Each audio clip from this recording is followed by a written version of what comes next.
Bienvenue sur Télé Djibouti dans cette nouvelle édition de votre journal de 15h, au sommaire de l'actualité.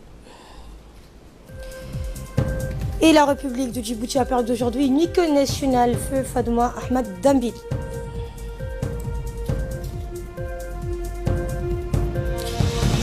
Et la normalisation en marche 24 ans après le génocide au Rwanda. Nous ouvrons ce journal par cette triste annonce. La République de Djibouti a perdu aujourd'hui une icône nationale, feu Fatouma Ahmad Dambil. Elle s'est éteinte ce matin à 3 heures dans un hôpital en Turquie. Fatouma Ahmad Dambil fut une chanteuse phare de sa génération, entrée très jeune dans le monde des arts et du spectacle, a émerveillé nombre de Djiboutiens.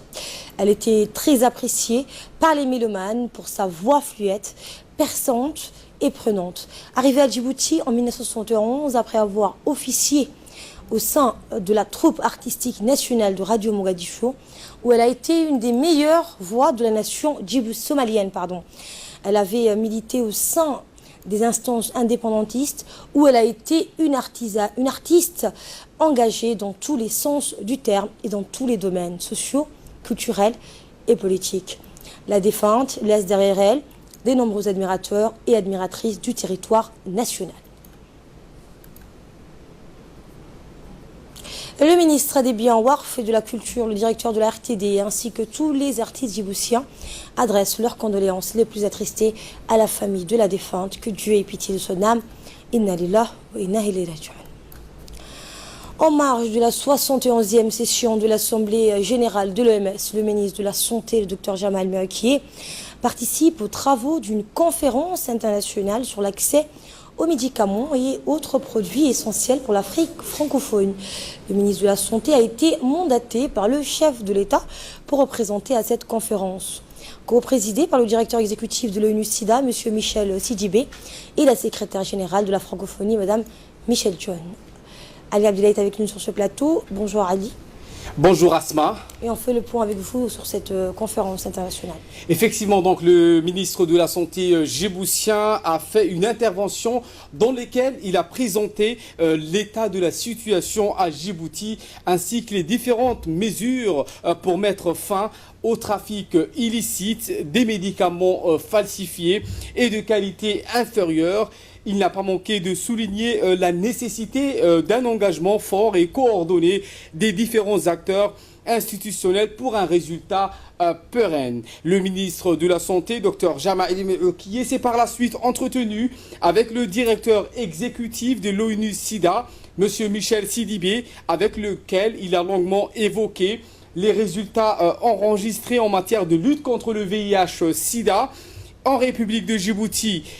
Elle a été particulièrement mis en exergue les avancées enregistrées en matière de lutte contre la stigmatisation et la discrimination, mais aussi et surtout la transmission du VIH des parents à l'enfant, où notre pays a enregistré en 2017 des résultats exceptionnels de 0 nouveau-né infectés par le VIH-Sida. Ce résultat a été possible grâce à l'engagement au plus haut niveau de la première dame et présidente de l'UNFD, Mme Khadra Mahmoud Haïd, qui s'est faite le porte-étendard de la prévention de la transmission du VIH des parents à l'enfant. Monsieur Michel Sidibé a salué donc avec enthousiasme le bilan positif enregistré par notre pays en matière de lutte contre le VIH-Sida. Il a loué le leadership du chef de l'État et de la première dame. Il a appelé également Djibouti à maintenir le niveau de mobilisation pour faire de Djibouti à l'horizon 2020 un pays indemne du VIH pédiatrique. Je vous propose de suivre monsieur Michel Sidibé qui s'est exprimé lors de cette conférence. Très positive avec le ministre de la Santé de Djibouti et j'ai pris l'occasion pour le féliciter surtout le gouvernement et le président de la République pour son engagement. Parce que Djibouti démontre de façon très claire que les questions de justice sociale sont des questions importantes et qu'il faudrait nécessairement donner le traitement à tout le monde gratuitement et inclut les personnes qui ne sont pas de Djibouti, les populations migrantes. Et ça, c'est un problème sérieux que nous avons dans d'autres pays du monde où les populations migrantes n'ont pas accès aux services de santé et nous essayons de progresser dans ce sens. Mais j'étais heureux de constater que l'élimination de la transmission de la mère à l'enfant peut être possible à Djibouti, surtout avec l'engagement de la Première Dame. La Première Dame, j'ai appris que régulièrement essaye de faire un suivi systématique des progrès et elle voudrait annoncer bientôt qu'on n'a plus d'enfants djiboutiens qui naissent avec le sida. Et nous attendons les dernières données de 2017 pour confirmer éventuellement qu'en 2017, on n'a eu que quelques enfants qui sont nés avec le sida. Et pour moi, ça, c'est vraiment très important et je suis très content. Et nous allons tout faire pour que Djibouti puisse être un exemple et dans la lutte contre cette épidémie. La discrimination, la stigmatisation est en train de se réduire. Et je suis content.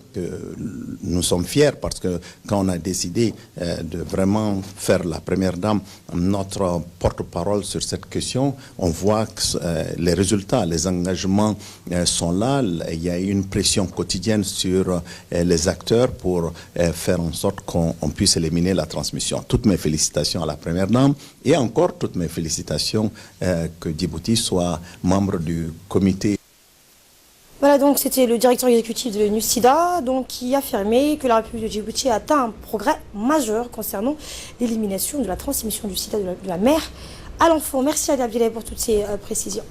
Également dans l'actualité, le département des affaires religieuses de l'ambassade saoudienne et en coordination avec la secrétaire d'État chargée des affaires sociales, Mme Mouna Ousmane Aden, a démarré une opération de distribution de produits alimentaires. Cette distribution d'aide alimentaire provient du fonds d'assistance et de secours qu'a mis en place le roi Salman Ben Abdelaziz. L'acheminement de cette aide s'inscrit dans le cadre du soutien continu que notre pays reçoit de la part du gouvernement du gardien des deux saintes mosquées. Le roi Salman Ben Abdelaziz, en particulièrement pendant le mois béni du Ramadan, environ 300 familles démunies vont ainsi bénéficier de la première phase des opérations de distribution. Au total, 2500 familles issues de la capitale et des régions de l'intérieur seront concernées. La cérémonie de lancement de cette initiative a eu lieu ce matin à la mosquée du roi Salman Ben Abdelaziz à Djibouti, en présence notamment de la secrétaire d'État chargée des affaires sociales, Mme Mouna Ousmane Aden, du chargé d'affaires de l'ambassade saoudienne, M. Hassan Ben Mohamed Al-Ahmari, du colonel Tahir Aden Abraj, conseiller du chef de l'état-major général des armées, ainsi que l'attaché religieux de l'ambassade saoudienne, Cher Abou Rabbo Ahmed Hakami. Des représentants d'organisations nationales et internationales ont assisté à l'événement. L'attaché religieux de l'ambassade du Royaume d'Arabie Saoudite à Djibouti a prononcé un discours dans lequel il a exprimé ses remerciements et sa gratitude à la secrétaire d'État aux affaires sociales, Mme Mouna Ousmane Aden, pour avoir parrainé ses activités caritatives, en particulier durant le mois béni du Ramadan. Cher Abou Rabbo Ahmed a souligné que cette initiative vise principalement à répondre aux besoins des familles pauvres et en fournissant un soutien alimentaire consistant en riz, sucre, farine, huile, les dattes et autres. Pour sa part, le chargé d'affaires de l'ambassade saoudienne, Hassan Ben Mohamed Al-Ahmari, a indiqué que ce geste annuel du serviteur des deux saintes mosquées contribue sans doute à alléger le poids des charges des familles pauvres à Djibouti-Ville et des régions de l'intérieur. M. Hassan Ben Mohamed Al-Ahmari a profité de cette occasion pour saluer le soutien du ministre des Affaires sociales, de la secrétaire d'État aux Affaires sociales et les facilités offertes par le gouvernement pour le succès de ces opérations de distribution des aides humanitaires. Enfin, le chargé d'affaires de l'ambassade d'Arabie Saoudite a remercié le président de la République pour son soutien indéfectible à tous les programmes et activités de l'ambassade saoudienne et l'attaché religieux. Et pour sa part, la secrétaire d'État chargée des affaires sociales, Mme Mouna Ousmane Aden, a affirmé dans son discours l'importance du projet de distribution des aides alimentaires octroyé par le gardien des deux lieux saints de l'islam, le roi Salman Ben Abdelaziz. Madame Mouna Ousmane Aden a précisé que cette initiative s'ajoute aux efforts du chef de l'État, Ismaïl Omar Guelleh, et du gouvernement pour soutenir les classes sociales les plus démunies du pays. Cette initiative, a-t-elle dit, reflète les bonnes relations qui existent entre la République de Djibouti et Riyad, a déclaré la secrétaire d'État chargée des affaires sociales. Elle a par la suite indiqué que ce geste humanitaire va permettre aux familles pauvres de bien passer le mois béni du Ramadan. Dans le reste de l'actualité, suite aux instructions du ministre délégué au commerce Hassan Hamad Ibrahim, une équipe en charge de la régulation du commerce intérieur a effectué une visite inopinée ce jeudi au grand marché de Riyad pour constater des visu les prix de vente des denrées de première nécessité. L'objectif de cette visite consiste à assurer d'une part, de la disponibilité des denrées alimentaires telles que les fruits et légumes, la viande et le poisson, et d'autre part, du respect des prix homologués par le ministère du Commerce. Notons qu'à la veille du mois béni du Ramadan, un commun accord a été trouvé avec les syndicats des fruits et légumes. Ne connaissent des hausses subites durant ce mois. Les prix de vente de la viande, d'orange, de pastèque et de bananes sont fixés comme suit. Le prix plafond 1200 francs, le prix plafond donc de viande, le pastèque, le prix en gros 130 francs, prix en détail 170 francs par kilo. Après avoir sillonné les différents comptoirs de viande et les étals de fruits et légumes, nous avons constaté que la plupart des opérateurs économiques respectent les prix homologués par le ministère du Commerce. Et après avoir sillonné les différents comptoirs de vente de la viande et les étals de fruits et légumes, les inspecteurs du ministère ont constaté qu'une grande majorité des vendeurs respectent les prix fixés par le ministère du Commerce. Les responsables ont saisi cette occasion pour lancer un appel à tous les opérateurs économiques pour se conformer aux prix homologués par le ministre du Commerce, tout en affirmant que les pratiques inflationnistes ne seront plus tolérées car elles nuisent au pouvoir d'achat du ménage djiboutien. Le conseiller technique du ministère délégué au commerce, M. Daher Djibril, nous a expliqué que sur instruction du ministre délégué au commerce, Hassan Hamad, les inspecteurs du ministère du commerce ont effectué des contrôles inopinés sur les denrées alimentaires de première nécessité au marché Riyad. Après avoir sillonné les différents comptoirs de vente, nous avons constaté, a-t-il dit, que la grande majorité des vendeurs ont respecté les prix fixés par le département du commerce. Et page nécrologie pour refermer l'actualité nationale, c'est avec une grande tristesse qu'on a appris le décès de Hadji Hassan Cher Fod. Le défunt Hassan Cher Fod est décédé à l'âge de 69 ans. Feu Hassan Cher Fod était une grande figure et un illustre commerçant de la place de la région d'Ali Sabié. Il était le président de la chambre de commerce au sein de la région. Le défunt est décédé le mardi soir à l'hôpital sudanais. Il laisse derrière lui une veuve, 9 garçons et 8 filles et 7 petits-enfants. Le ministre de la Communication chargé des postes et des télécommunications, Abdi Youssef Sougué, le préfet de la région d'Ali Sabié, Mohamed Waberi, le président du conseil régional, Omar Ahmed Ouaes, le député Mohamed Hassan Farah, Kal, Ali Hussein Fod adressent leurs condoléances les plus attristées aux membres de la famille du défunt, qu'Allah l'accueille dans son paradis éternel. Et de là, nous passons à ce qui domine l'actualité hors de nos frontières avec Ahmed Hamad. Bonjour à vous. Bonjour Asma.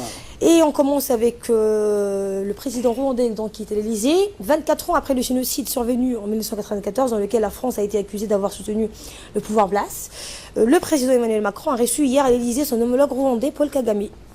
Eh oui, Asma, bonjour à tous. Paris et Kigali s'acheminent vers une normalisation de leurs relations diplomatiques. Sans revenir sur les blessures du passé, le président rwandais Paul Kagame a insisté sur le rôle qu'il voit jouer à la France en Afrique, un rôle complémentaire de soutien, notamment dans le domaine de la sécurité. Louant la disponibilité d'Emmanuel Macron, il a prôné une nouvelle approche qui correspond à une nouvelle époque. Donc Paris a toujours démenti toute implication dans le génocide de 1994, mais en 2010, le président Nicolas Sarkozy avait reconnu lors d'un déplacement à Kigali à travers de graves erreurs d'appréciation de Paris et une forme d'aveuglement sans toutefois présenter d'excuses. Pour l'heure, il n'est pas question encore d'une réouverture d'une ambassade au Rwanda, de Rwanda, mais Emmanuel Macron a tout de même fait un geste en soutenant la candidature rwandaise à l'Organisation internationale de la francophonie. Et Ethiopian Airlines va prendre livraison de son 100e avion. Ethiopian Airlines, effectivement, Asma a annoncé qu'elle prendrait livraison de son 100e avion. La première semaine du mois de juin prochain, ce sera la première fois qu'un transporteur national africain atteint cet exploit. Dans un communiqué de presse d'hier, Ethiopian Airlines a déclaré qu'il était heureux d'annoncer qu'il prendra livraison le 5 juin d'un Boeing 787-900, le premier d'une compagnie aérienne africaine à exploiter une flotte de 100 avions dans l'histoire du continent. Ethiopian exploite maintenant l'un des 100 avions les plus jeunes et les plus modernes avec un âge moyen de 5 ans. La modernisation et l'expansion de la flotte continue constituent deux piliers essentiels de la compagnie Asma. Et au Royaume-Uni, la fille de l'ancien agent double russe Sergei Skripal a été empoisonnée en même temps que son père a pu accorder une interview. Cette jeune femme n'aurait probablement pas dû être vivante à l'heure qu'il est, Asma. Elle n'aurait pas pu raconter son histoire pour la première fois devant les caméras. La Russe, Yulia Skripal, a survécu miraculeusement avec son père Sergei, ancien espion, à un empoisonnement. C'était à Salisbury, en Angleterre, le 4 mars. 5 semaines après, elle a quitté l'hôpital sur la tentative d'assassinat, Asma, de l'ancien espion avec un poison fabriqué pendant l'ère soviétique. Vladimir Poutine dit ironiquement que Sergei Skripal serait mort si les Russes étaient les commanditaires. Le Kremlin estime que l'UA a parlé sous la contrainte. Et en Italie, où s'achemine vers la formation, le président Sergio Mattarella a confié cette tâche à un novice en politique, Giuseppe Conte. Giuseppe Conte, novice en politique, effectivement, s'est attelé à la composition du gouvernement après 80 jours de crise politique. Et cela, l'Italie innove. Et pour sa première adresse au peuple italien et aux Européens, le juriste d'une 50aine d'années, inconnu du grand public, a déclaré vouloir restaurer la stature du pays à l'international et sur la scène européenne en se faisant l'avocat de la défense du peuple italien. Le président Sergei Mattarella avait hésité 48 heures avant de le nommer, peu convaincu de son autorité face au chef du mouvement 5 étoiles et de la Ligue d'extrême droite, Asma. Et on termine avec le sud de l'Inde qui est en proie à un virus mortel. Le sud de l'Inde, très dangereux, ce virus mortel. Au moins 11 personnes sont mortes affectées par Nipah en l'espace de 2 semaines et une centaine d'autres sont en quarantaine. Les autorités sanitaires sont à l'alerte. Le virus Nipah est mortel dans 70% des cas et il peut être transmis d'homme à homme. La maladie se contracte en consommant des aliments infectés par des chauves-souris porteuses du virus. Pour l'instant, ce Nipah, ce virus, se cantonne à 2 États du sud de l'Inde, le Kerala et le Karnataka, très prisés par les touristes. Ce n'est pas la première fois que des cas sont recensés dans le pays. En 2001, une épidémie de Nipah avait fait une centaine de morts. Les malades, d'abord atteints de fièvre puis de nausées, peuvent développer par la suite une encéphalite, le plus souvent mortelle. Et c'est la fin de ce journal. Merci Ahmed Hamad pour ces précisions. Merci à vous de nous avoir suivis.